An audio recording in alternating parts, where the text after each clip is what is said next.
ಯಾವತ್ತೂ ಕೂಡ ವಿಶ್ವಾಸ ಇಲ್ಲದೇ ಇದ್ದರೆ ಎಲ್ಲರೂ ಕಳ್ಳರು ಹಾಕಾಡ್ಬಿಡ್ತಾರೆ.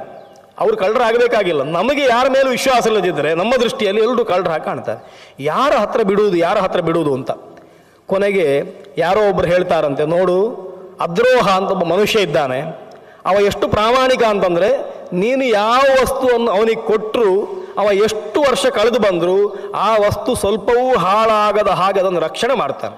ನೀನು ಅವನ ಹತ್ರ ಹೋಗು, ಅಲ್ಲಿ ಹೆಂಡತಿಯನ್ನು ಕೊಡು ಅಂತ. ಇವ ಬರ್ತಾನೆ, ಅವನ ಮನೆಗೆ ಬಂದು ಅವನ ಹತ್ರ ಪ್ರಾರ್ಥನೆ ಮಾಡ್ತಾನೆ, ನೀವು ದೊಡ್ಡ ಮನುಷ್ಯರು ಅಂತ ನನಗೆ ಯಾರೋ ಹೇಳಿದ್ದಾರೆ, ನನ್ನ ಹೆಂಡತಿಯನ್ನು 1 ವರ್ಷ ನೋಡಿಕೊಳ್ಬೇಕು ಅಂತ. ಲೋಕದಲ್ಲಿ ಯಾರಾದರೂ ಬಿಟ್ಟು ಹೋಗ್ತಾನೆ ಹೆಂಡತಿಯನ್ನು ಇನ್ನೊಬ್ಬರ ಮನೆಯಲ್ಲಿ? ಇವ ಹೇಳ್ತಾನೆ, ಇಲ್ಲ ನನ್ನ ಹೆಂಡತಿಯನ್ನು ಬಿಟ್ಟು ಕೊಡಬೇಕು ಅಂತ. ಅದಕ್ಕೆ ಇವ ಒಂದು ಕಂಡೀಷನ್ ಹಾಕ್ತಾನೆ, ನೋಡು ನನಗೆ ಗೊತ್ತಿಲ್ಲ, ಜನ ಏನೇನೋ ಹೇಳ್ತಾರೆ, ಆದರೆ ಅದಕ್ಕೆ ನಾನು ಜವಾಬ್ದಾರಿ ಅಲ್ಲ. ನಿನ್ನ ಹೆಂಡತಿಯನ್ನು ನೀನು ಕಳಿಸಿದ್ರೂ ತೊಂದರೆ ಇಲ್ಲ, ನಾನು ಅವಳಿಗೆ ಮಲಗಲಿಕ್ಕೆ ಜಾಗ ಕೊಡುವಂಥದ್ದು ನನ್ನ ಚಾಪೆಯಲ್ಲಿ. ಅವಳು ಮಲಗುದಾದರೆ ನನ್ನ ಹಾಸಿಗೆಯಲ್ಲಿ ಮಲ್ಕೊಳ್ಬೇಕು, ನನ್ನ ಹೆಂಡತಿಯೊಟ್ಟಿಗೆ. ನನಗೂ ಹೆಂಡತಿ ಇದ್ದಾಳೆ, ಒಂದು ಮಗ್ಗಲಲ್ಲಿ ಅವಳು, ಇನ್ನೊಂದು ಮಗ್ಗಲಲ್ಲಿ ನಿನ್ನ ಹೆಂಡತಿ, ಮಧ್ಯದಲ್ಲಿ ನಾನು ಮಲಗುವುದು. ಹಾಗೆ ಮಲಗಲಿಕ್ಕೆ ಆಶ್ರಯ ಕೊಡ್ತಿ, ಹಾಗೆ ಅವಕಾಶ ಕೊಡ್ತಿ ಅಂತಾದರೆ ನಿನ್ನ ಹೆಂಡತಿಯನ್ನು ಇಲ್ಲಿ ಬಿಟ್ಟು ಹೋಗು, ಇಲ್ಲದಿದ್ದರೆ ಬೇಡ ಅಂತ. ಇದು ಒಳ್ಳೆ ಪಚೀತಿ ಆಯಿತು. ಹೆಂಡತಿಯನ್ನು ರಕ್ಷಣೆ ಮಾಡು ಅಂತ ಕೊಡ್ಲಿಕ್ಕೆ ಹೋದರೆ ಇವ ಹೇಳ್ತಾನೆ ಹಾಸಿಗೆಯಲ್ಲಿ ಮಲ್ಕೊಳ್ಬೇಕು ಹೆಂಡತಿ ಅಂತ. ಹೇಗೆ ಅಂತ. ಆದರೆ ಜನ ಹೇಳ್ತಾರೆ ಅದ್ರೋಹ ಎನ್ನುವಂಥವ ಭಾರಿ ಒಳ್ಳೆ ಮನುಷ್ಯ ಅಂತ. ದೇವರ ಮೇಲೆ ಭಾರ ಹಾಕ್ತಾನೆ, ಏನು ಬೇಕಾದರೆ ಆಗಲಿ, ಅವ್ರ ಮೇಲೆ ವಿಶ್ವಾಸ ಉಂಟು ನನಗೆ, ಹಾಸಿಗೆಯಲ್ಲಿ ಮಲಗಿಸಲಿ, ಹೊತ್ತುಕೊಂಡು ಹೋಗಲಿ, ನನಗೆ ಸಮಸ್ಯೆ ಇಲ್ಲ, ನನ್ನ ಹೆಂಡತಿಯನ್ನು ರಕ್ಷಣೆ ಮಾಡ್ತಾನೆ ಆತ 1 ವರ್ಷ ನನಗೆ ವಿಶ್ವಾಸ ಉಂಟು ಅಂತ ಹೇಳಿ ಹೆಂಡತಿ ಹತ್ರ ಹೇಳ್ತಾನೆ. ಅವ ಹಾಗೆ ಹೇಳ್ತಾ ಇದ್ದಾನೆ, ಆದರೆ ಅವನ ಮಾತು ಹಾಗೆ, ಅವ ಹಾಗೆ ಮಾಡುವ ಮನುಷ್ಯ ಅಲ್ಲ, ನೀನು ಅಲ್ಲಿ ಇರು ಅಂತ. ಹೆಂಡತಿ ಒಪ್ಪಿಕೊಳ್ತಾಳೆ. ಸರಿ, ಇವ ಹೇಳ್ತಾನೆ ಮಲ್ಕೋ ಅಂತ. 1 ವರ್ಷ 365 ದಿವಸಗಳ ಕಾಲ ಈ ಅದ್ರೋಹನ ಹಾಸಿಗೆಯಲ್ಲಿ ಅವನ ಹೆಂಡತಿ ಮಲ್ಕೊಳ್ತಾಳೆ. ಈ ರಾಜಪುತ್ರನ ಹೆಂಡತಿ ಮಲ್ಕೊಳ್ತಾಳೆ, ಈ ಬದಿಯಲ್ಲಿ ಅವನ ಹೆಂಡತಿ ಮಲ್ಕೊಳ್ತಾಳೆ. 1 ದಿವಸವೂ ಆತ ಈ ರಾಜಪುತ್ರನ ಹೆಂಡತಿಯನ್ನು ಸ್ಪರ್ಶವೂ ಮಾಡುವುದಿಲ್ಲ. ಅಷ್ಟು ಅದ್ಭುತನಾದ ಇಂದ್ರಿಯ ನಿಗ್ರಹ ಇರುವಂಥ ವ್ಯಕ್ತಿ.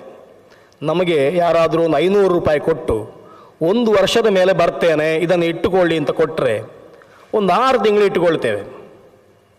ಆಮೇಲೆ ನಮಗೆ ಪಕ್ಕ ದುಡ್ಡಿನ ಅವಶ್ಯಕತೆ ಬರ್ತದೆ. ನಾವೇನು ಮಾಡ್ತೇವೆ, ಅವ ಬರಲಿಕ್ಕಿನ್ನ 6 ತಿಂಗಳು ಉಂಟಲ್ಲ, ಆ ಹೊತ್ತಿಗೆ 500 ರೂಪಾಯಿ ಕೊಟ್ಟರೆ ಸೈ, ಬಡ್ಡಿ ಕೇಳಲಿಲ್ಲ ಅವ, 500 ರೂಪಾಯಿ ಅವನಿಗೆ ಕೊಟ್ಟರೆ ಸೈ.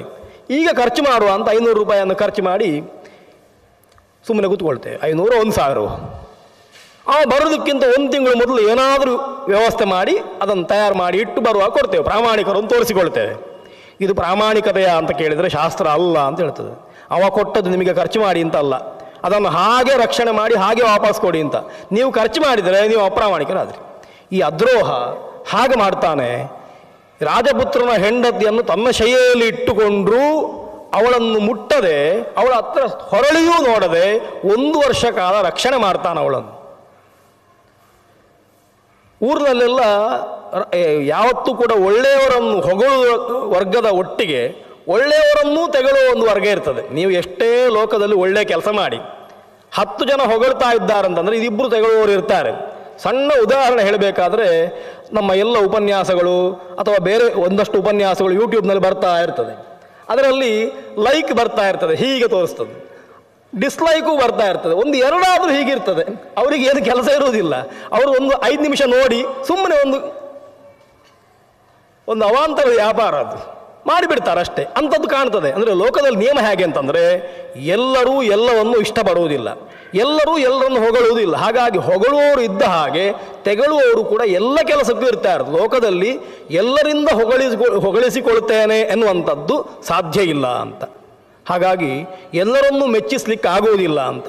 ಯಾವುದೋ ಒಂದು ವಿಚಾರ ಅದಮಾರು ಪರಮಗುರುಗಳು, ಶ್ರೀಪಾದರ ಪರಮಗುರುಗಳು ಉಪದೇಶ ತೀರ್ಥರು ನಾವೆಲ್ಲ ಇರುವ ಹೊತ್ತಿಗೆ ಒಂದು ಮಠದಲ್ಲಿ ಯಾವುದೋ ಒಂದು ಸಭೆ ತೊಂದರೆ ಆಗ್ತಾ ಉಂಟು ಲೋಕಕ್ಕೆ, ನಾವು ಅದನ್ನು ಸರಿ ಮಾಡಬೇಕು, ಕೆಲವು ಸಾಮಾಜಿಕವಾದ ಪರಿವರ್ತನೆಗಳನ್ನು ಮಾಡಬೇಕು ಅಂತೆಲ್ಲ ಹೇಳಿ ಒಂದಿಷ್ಟು ಸಭೆ ಆಗ್ತಾ ಇತ್ತು.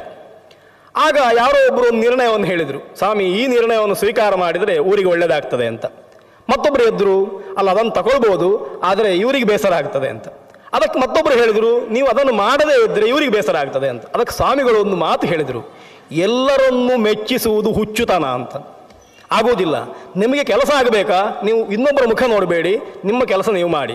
ಅವನಿಗೆ ತೊಂದರೆ ಆಗ್ತದೆ, ಇವನಿಗೆ ತೊಂದರೆ ಆಗ್ತದೆ ಎನ್ನುವುದಕ್ಕಿಂತ ಅವ ತೆಗಳ್ತಾನೆ, ಇವ ತೆಗಳ್ತಾನೆ ಎನ್ನುವುದಕ್ಕೆ ನೀವು ಮನಸ್ಸು ಕೊಟ್ಟರೆ ಲೋಕದಲ್ಲಿ ಯಾವತ್ತೂ ನಾವು ಕೆಲಸ ಮಾಡುವಾಗ, ನಾವು ಯಾವುದಾದ್ರೂ ಒಂದು ನಿರ್ಣಯವನ್ನು ತಗೊಳ್ಳುವಾಗ ಆ ನಿರ್ಣಯದಿಂದ ಯಾರಿಗೂ ತೊಂದರೆ ಆಗಬಾರ್ದು ಅಂತ ಮಾತ್ರ ಇರಬೇಕಷ್ಟೇ ಹೊರತು ಯಾರು ಹೊಗಳ್ತಾನೆ ಯಾರು ತೆಗಳ್ತಾನೆ ಅನ್ನುವಂಥದ್ದಲ್ಲ. ಹಾಗಾಗಿ ಎಲ್ಲರನ್ನೂ ಮೆಚ್ಚಿಸುವುದು ಹುಚ್ಚುತನ ಅಂತ ಪ್ರಾಸಬದ್ಧವಾಗಿ ಅವರು ಹೇಳಿದ ನನಗೆ ನೆನಪುಂಟು. ಹಾಗೆ ಆ ನಿರ್ಣಯ ಇಲ್ಲಿ ಬರ್ತದೆ. ಈ ಅದ್ರೋಹನಿಗೆ ಹೊಗಳುವವರಿದ್ದ ಹಾಗೆ ಒಂದಷ್ಟು ಜನ ತೆಗಳುವವರಿದ್ದಾರೆ. ಅವರು ಊರಿನಲ್ಲಿ ಹೇಳ್ಕೊಂಡು ಬಂದಿದ್ದಾರೆ, ಅದ್ರೋಹ ರಾಜಪುತ್ರನ ಹೆಂಡತಿಯನ್ನು ತನ್ನ ಶೈಯಲ್ಲೇ ಮಲಗಿಸಿಕೊಂಡಿದ್ದಾನೆ, ಹಾಗಾಗಿ ಇನ್ನು ಬಂದರೂ ಕೊಡುವುದಿಲ್ಲ ಅಂತ. ರಾಜಪುತ್ರ 1 ವರ್ಷ ಆದಮೇಲೆ ಬರ್ತಾನೆ ತನ್ನ ಹೆಂಡತಿಯನ್ನು ಹುಡುಕಿಕೊಂಡು. ಅವ ಬರುವಾಗಲೇ ಅವನನ್ನು ಊರಿನ ದಾರಿಯಲ್ಲಿ ದ್ವಾರದಲ್ಲೇ ನಿಲ್ಲಿಸಿ ಹೇಳ್ತಾರೆ, ನೀನು ಸುಮ್ಮನೆ ಇನ್ನು ಮನೆಗೆ ಹೋಗೋದು ಒಳ್ಳೆಯದು, ನಿನ್ನ ಹೆಂಡತಿ ನೀನು ಸಿಗುವುದಿಲ್ಲ.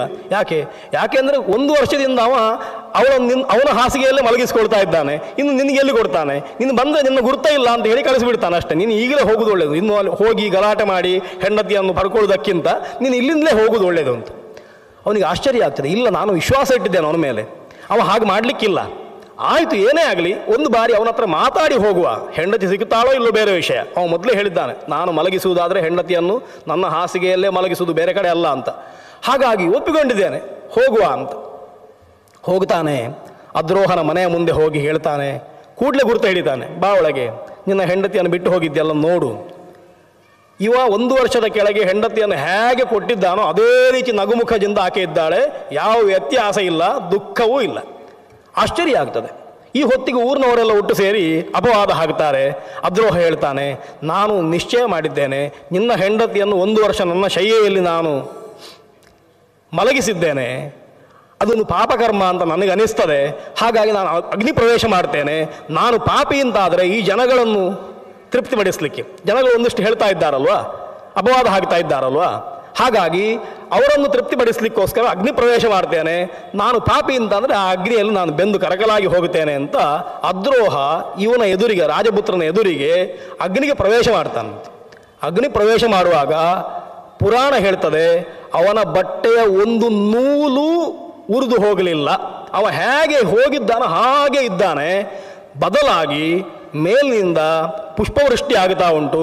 ಅದ್ರೋಹ ಮಿತ್ರದ್ರೋಹ ಮಾಡಲಿಲ್ಲ, ಅದ್ರೋಹ ಪರಮಜ್ಞಾನಿ, ಅದ್ರೋಹ ತುಂಬ ಶುದ್ಧನಾದವ. ಅವನ ಹೆಂಡತಿಯನ್ನು ಬಿಟ್ಟು ಯಾರ ಸ್ತ್ರೀಯರನ್ನು ಕೆಟ್ಟ ದೃಷ್ಟಿಯಿಂದ ನೋಡಲಿಲ್ಲ ಅಂತ ದೇವತೆಗಳು ಪುಷ್ಪವೃಷ್ಟಿ ಮಾಡ್ತಾ ಇದ್ದಾರಂತೆ. ಈ ಕೆಟ್ಟ ಬಾಯಿಯವರೆಲ್ಲ ಹಿಂದಿರುಗಿ ಹೋಗುತ್ತಾರೆ. ಅದ್ರೋಹ ಬೆಂಕಿಯಿಂದ ಹೊರಗೆ ಬರ್ತಾನೆ.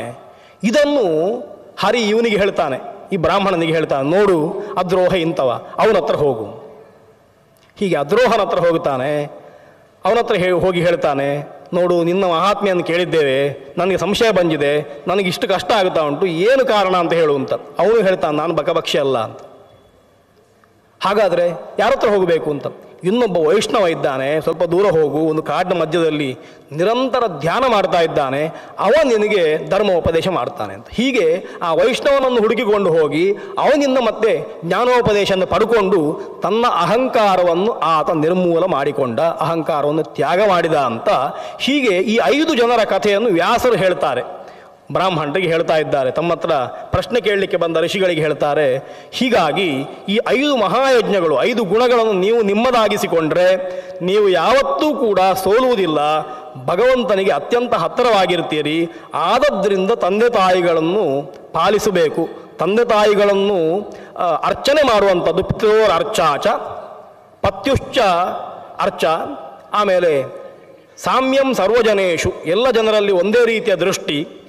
ಮಿತ್ರಾದ್ರೋಹ, ನಮ್ಮನ್ನು ನಂಬಿ ಬಂದವರಿಗೆ ದ್ರೋಹ ಮಾಡದೇ ಇರುವಂಥದ್ದು. ವಿಷ್ಣು ಭಕ್ತಿ, ಭಗವಂತನ ನಿರ್ಮಲವಾದ ಭಕ್ತಿ. ಇದು ಇಷ್ಟು, ಈ 5 ಏತೇ ಪಂಚ ಮಹಾಮಖಾಹ, ಈ 5 ಕೂಡ ದೊಡ್ಡ ಯಜ್ಞಕ್ಕೆ ಸಮಾನ ಅಂತ ಇದನ್ನು ಪ್ರಶಂಸೆ ಮಾಡ್ತಾರೆ. ಹಾಗೆ ಪ್ರಶಂಸೆ ಮಾಡಿ ತಂದೆ ತಾಯಿಗಳ ಅರ್ಚನೆಯಿಂದ ಏನು ಲಾಭ ಅಂತ ಹೇಳ್ತಾರೆ. ಸರ್ವತೀರ್ಥಮಯೋ ಮಯಿ ಮಾತಾ ಸರ್ವದೇವಮಯ ಪಿತಾ ಮಾತರಂ ಪಿತರಂ ತಸ್ಮಾತ್ ಸರ್ವಯತ್ನೇನ ಪೂಜೆಯೇತ್. ನೀವು ಎಲ್ಲಿಯೂ ತೀರ್ಥಕ್ಷೇತ್ರಕ್ಕೆ ಯಾತ್ರೆ ಮಾಡಬೇಕಾಗಿಲ್ಲ, ಮನೆಯಲ್ಲಿ ತಂದೆ ತಾಯಿ ಇದ್ದಾರೆ ಅಂತಾದರೆ ತಂದೆ ತಾಯಿಯನ್ನೇ ಪೂಜಿಸಿ. ಯಾಕೆ ಅಂತಂದರೆ ಸರ್ವತೀರ್ಥಮಯೀ ಮಾತಾ, ತಾಯಿ ಎನ್ನುವಂಥವಳು ಎಲ್ಲ ತೀರ್ಥಗಳನ್ನು ತನ್ನೊಳಗೆ ಇಟ್ಟುಕೊಂಡವಳು ಅಂತ ಅರ್ಥ. ಯಾವ ತೀರ್ಥದಲ್ಲೂ ಹೋಗಿ ಸ್ನಾನ ಮಾಡಿದರೆ ಎಷ್ಟು ಪುಣ್ಯ ಬರ್ತದೋ, ತಾಯಿಯ ಪಾದವನ್ನು ತೊಳೆದರೆ ಅಷ್ಟು ಪುಣ್ಯ ಬರ್ತದೆ. ಯಾಕೆ ಅಂತಂದರೆ ತಾಯಿ ಎನ್ನುವಂಥ ಒಂದು ವಸ್ತು ಉಂಟಲ್ವಾ, ಮಹಾಭಾರತದಲ್ಲಿ ಯಕ್ಷ ಪ್ರಶ್ನೆ ಕೇಳ್ತಾನೆ ಧರ್ಮರಾಜನ ಹತ್ರ, ಲೋಕದಲ್ಲಿ ಅತ್ಯಂತ ಭಾರವಾದ್ದು ಯಾವುದು? ಅದಕ್ಕೆ ಎಲ್ಲ ಯಾವ್ಯಾವುದು ಉತ್ತರ ಕೊಡ್ತಾರೆ. ಪರ್ವತ ಇರ್ಬೋದು, ಬಂಡೆಕಲ್ಲು ಇರ್ಬೋದು, ಯಾವುದೋ. ಧರ್ಮರಾಜ ಹೇಳ್ತಾನೆ, ತಾಯಿಗಿಂತ ಭಾರವಾದ ಮತ್ತೊಂದು ವಸ್ತುವನ್ನು ನಾನು ನೋಡಲಿಲ್ಲ. ಅದಕ್ಕೆ ತುಲನೆ ಆಗುವಂತಹ, ಅದಕ್ಕೆ ಸರಿಸಾಟಿಯಾಗಬಲ್ಲ ಇನ್ನೊಂದು ವಸ್ತು ಇಲ್ಲ ಅಂತ ಧರ್ಮರಾಜ ಉತ್ತರ ಕೊಡ್ತಾನೆ. ಹಾಗಾಗಿ ಅತ್ಯಂತ ಭಾರವಾದ ವಸ್ತು ಅಂತಂದರೆ ಅತ್ಯಂತ ಮಹತ್ವಪೂರ್ಣವಾದ ವಸ್ತು ಅಂತ ಅರ್ಥ. ಅದಕ್ಕೋಸ್ಕರ ಪುರಾಣ ಹೇಳ್ತದೆ ಸರ್ವತೀರ್ಥಮಯೀ ಮಾತಾ ಅಂತ. ತಾಯಿ ಒಂದು ಮಗುವಿನ ಒಟ್ಟಿಗೆ ದಿನದ 24 ಗಂಟೆಯನ್ನು ಕಳೀತಾಳೆ. ಒಂದು 7-8 ವರ್ಷದವರೆಗೆ ಒಂದು ಮಗುವಿನೊಟ್ಟಿಗೆ 24 ಗಂಟೆಯೂ ಇರ್ತಾಳೆ, ಬಿಟ್ಟು ಹೋಗುವುದೇ ಇಲ್ಲ. ಅದನ್ನು ಮಲಗುವಾಗಲೂ ಅದರೊಟ್ಟಿಗೆ, ಅದು ಎಚ್ಚರ ಇರುವಾಗಲೂ ಅದರೊಟ್ಟಿಗೆ, ಆಟ ಆಡುವಾಗಲೂ ಅದರೊಟ್ಟಿಗೆ. ಹೀಗೆ 7-8 ವರ್ಷ ಗಂಡ ಹೆಂಡತಿಯೊಟ್ಟಿಗೂ ಅಷ್ಟು ಸಮಯ ಇರುವುದಿಲ್ಲ. ದಿವಸದ 24 ಗಂಟೆಯೂ ಕೂಡ ಯಾವ ಗಂಡನ ಹೆಂಡತಿಯೊಟ್ಟಿಗೆ ಇರುವುದಿಲ್ಲ, ಯಾವ ಮಗನೂ ತಂದೆಯೊಟ್ಟಿಗೆ ಇರುವುದಿಲ್ಲ. ಆದರೆ ತಾಯಿ ತನ್ನ ಮಗುವಿನ ಒಟ್ಟಿಗೆ ಒಂದು 8-10 ವರ್ಷದವರೆಗೆ, ಮೊದಲ 10 ವರ್ಷದವರೆಗೆ ಇಡೀ ದಿವಸದ ಹೆಚ್ಚು ಸಮಯವನ್ನು, 90% ಸಮಯವನ್ನು ಆಕೆ ವ್ಯಯ ಮಾಡ್ತಾಳೆ. ಯಾಕೆ ಅಂತ ಕೇಳಿದ್ರೆ ಯಾಕೂ ಅಲ್ಲ, ಯಾವುದೇ ಲಾಭ ಇಲ್ಲ, ಯಾವುದೇ ಲೋಭದಿಂದ ಅಲ್ಲ, ಯಾವುದೇ ಉದ್ದೇಶದಿಂದ ಅಲ್ಲ. ಉದ್ದೇಶ ಒಂದೇ, ಮಗನಿಗೆ ಒಳ್ಳೆಯದಾಗಬೇಕು, ಮಗುವಿಗೆ ಒಳ್ಳೆಯದಾಗಬೇಕು, ಅಷ್ಟು ಬಿಟ್ಟರೆ ಬೇರೆ ಯಾವುದೇ ಕಾರಣ ಇಲ್ಲದೆ ಮಗುವನ್ನು ಪಾಲಿಸ್ತಾಳೆ. ಇಂತಹ ಮತ್ತೊಂದು ವಸ್ತು ಇದ್ದರೆ ತೋರಿಸಿಕೊಡಿ, ಇಷ್ಟು ನಿಮ್ಮನ್ನು ಪ್ರೀತಿಸುವ ಮತ್ತೊಂದು ವಸ್ತು ಇದ್ದರೆ ತೋರಿಸಿಕೊಡಿ, ಯಾವುದೂ ಇಲ್ಲ.